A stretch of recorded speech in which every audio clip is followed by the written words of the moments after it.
प्रणाम सभी को। राष्ट्रीय पाठ्यचर्या की रूपरेखा को समझने के क्रम में आज हम जानने वाले हैं खंड 1.2.3 के बारे में, जो है भारत में प्रारंभिक बाल्यावस्था देखभाल और शिक्षा का क्रमिक विकास। पिछले कई दशकों में ECCE का काफ़ी विकास हुआ है। हालांकि प्रारंभिक बचपन का भारत में हमेशा एक विशेष सांस्कृतिक और सामाजिक स्थान रहा है, पर पिछले कुछ वर्षों में शिक्षा की रूपरेखा और नीतियों में इस पर अधिक ध्यान केंद्रित किया गया है। परंपरागत रूप से प्रारंभिक शिक्षा परिवार आधारित थी और बच्चों को मूल्य और सामाजिक कौशल सिखाने पर केंद्रित थी। सामाजिक, सांस्कृतिक और जनसांख्यिकीय परिवेश में बदलाव के साथ साथ भारत में प्रारंभिक बाल्यावस्था शिक्षा सामाजिक सांस्कृतिक प्रथाओं, जो अक्सर अनौपचारिक होती थी, से अब अधिक औपचारिक और संस्था आधारित सेटिंग में होने लगी हैं। आधुनिक भारत में प्रारंभिक बाल्यावस्था शिक्षा की शुरुआत करने वालों में गिजुभाई बधेका और ताराबाई मोदक का नाम अग्रणी है। वे आधुनिक शिक्षा में उन पहले भारतीयों में से थे जिन्होंने छोटे बच्चों की शिक्षा और देखभाल के लिए बाल केंद्रित दृष्टिकोण की संकल्पना बनाई। उनका विचार था कि शिक्षा बच्चे की मातृभाषा में होनी चाहिए और बच्चे के सामाजिक और सांस्कृतिक वातावरण से जुड़ी होनी चाहिए और समुदाय को भी सीखने की प्रक्रिया में सक्रिय रूप से शामिल होना चाहिए। चूंकि भाषा आत्म अभिव्यक्ति का सच्चा वाहन है, इसलिए बच्चे अपने विचारों को मातृभाषा या स्थानीय भाषा में स्वतंत्र रूप से व्यक्त कर सकते हैं। सामाजिक भावनात्मक अधिगम और भाषा सिखाने के लिए गिजुभाई ने कहानी आधारित पाठ्यचर्या पर विशेष ध्यान केंद्रित किया। प्रारंभिक शिक्षा की अग्रणी मारिया मोंटेसरी के विचारों को संदर्भित करते हुए उन्होंने कहा, प्रारंभिक बाल्यावस्था की शिक्षा एक महान राष्ट्र के निर्माण की दिशा में पहला और सबसे महत्वपूर्ण कदम है। जबकि ताराबाई मोदक ने समुदाय आधारित प्रारंभिक बाल्यावस्था शिक्षा कार्यक्रमों के औपचारिक आयोजन की वकालत की। यद्यपि प्रारंभिक शिक्षा विचारक फ्रेडरिक फ्रोबेल के विचारों पर आधारित किंडरगार्टन के मॉडल 19वीं शताब्दी के अंत में अंग्रेजी मिशनरियों द्वारा कुछ शहरों में स्थापित किए गए थे, पहला स्वदेशी प्री स्कूल 1916 में गिजुभाई बधेका द्वारा स्थापित किया गया था। ताराबाई मोदक ने 1925 में नूतन बाल शिक्षण संघ की स्थापना की। ताराबाई मोदक द्वारा कोसबाड में स्थापित विकासवाड़ी केंद्र बाद में देश में सामुदायिक ECCE कार्यक्रमों के विकास के लिए एक प्रेरणादायक सेटिंग बन गया। पूर्व बुनियादी और बुनियादी शिक्षा के संदर्भ में महात्मा गांधी के उभरते विचारों और 1939 में मोंटेसरी की भारत यात्रा के साथ प्रारंभिक बाल्यावस्था शिक्षा के व्यवस्थित ढांचे की नींव को और मजबूती मिली।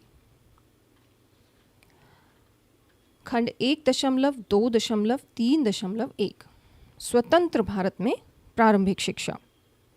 हमारा संविधान बच्चों के कल्याण और विकास को संबोधित करने वाले कई मौलिक अधिकार और निर्देश प्रदान करता है। 1953 में प्रारंभिक बाल्यावस्था शिक्षा समिति ने प्रारंभिक विद्यालय की सेटिंग के भीतर ही प्री स्कूल स्थापित करने की आवश्यकता पर बल दिया।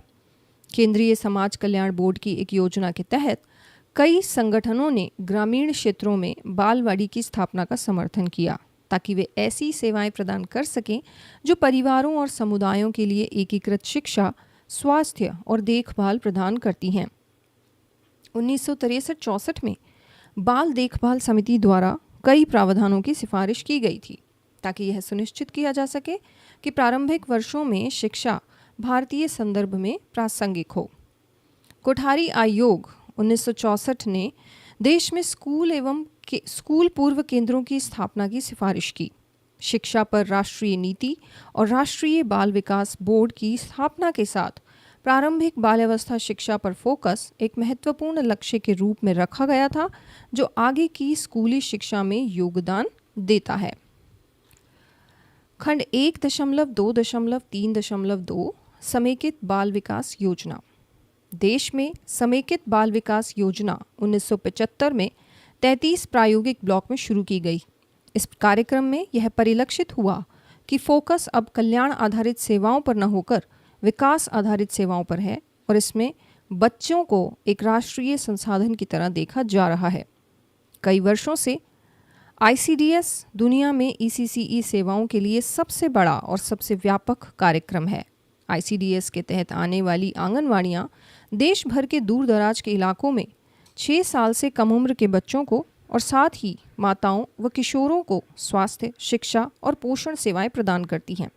ICDS के तहत 6 सेवाएं प्रदान की जाती हैं: पूरक पोषण, प्री स्कूल शिक्षा, पोषण और स्वास्थ्य शिक्षा, टीकाकरण, स्वास्थ्य जांच और रेफरल सेवाएं। राष्ट्रीय शिक्षा नीति 1986 ने ECCE को मानव संसाधन विकास के लिए काफ़ी महत्वपूर्ण माना। इस नीति के अनुसार ECCE को प्राथमिक शिक्षा के लिए फीडर और कामकाजी महिलाओं के लिए एक मददगार व्यवस्था के रूप में कार्य करना चाहिए। पहले की तुलना में अधिक वित्तीय आवंटन और बच्चों के लिए एकीकृत और खेल आधारित शिक्षा पर फोकस देने के साथ इस नीति ने प्रारंभिक शिक्षा क्षेत्र में विकास को गति दी। विभिन्न कार्यकर्ताओं के प्रशिक्षण और समर्थन की ज़रूरतों को समझने और स्थापित करने के लिए राष्ट्रीय शैक्षिक अनुसंधान और प्रशिक्षण परिषद यानी NCERT और राष्ट्रीय जन सहयोग एवं बाल विकास संस्थान यानी national institute of public cooperation and child development जैसे सरकारी निकायों ने देश भर में इन कार्यक्रमों की पहुंच और प्रभावशीलता को तय करने के लिए कई शोध परियोजनाएं शुरू की। शिक्षकों को सेवा पूर्व और सेवाकालीन प्रशिक्षण प्रदान करने के लिए NIPCCD और राष्ट्रीय शिक्षक शिक्षा परिषद द्वारा मददगार व्यवस्थाएं भी बनाई गईं। पिछले कुछ वर्षों में इन प्रयासों से ECCE में महत्वपूर्ण सुधार हुए हैं। हालांकि इसके तहत दी जाने वाली सेवाओं के क्रियान्वयन और पर्यवेक्षण में काफ़ी रिक्तताएं रही हैं। इसमें नीतियों और कार्यक्रमों द्वारा निर्धारित मानकों और लक्ष्यों से काफ़ी समझौता किया गया है। खंड 1.2.3.3 पिछले 2 दशक। वर्ष 2006 में ECCE महिला एवं बाल विकास मंत्रालय के काम के दायरे में यह आया।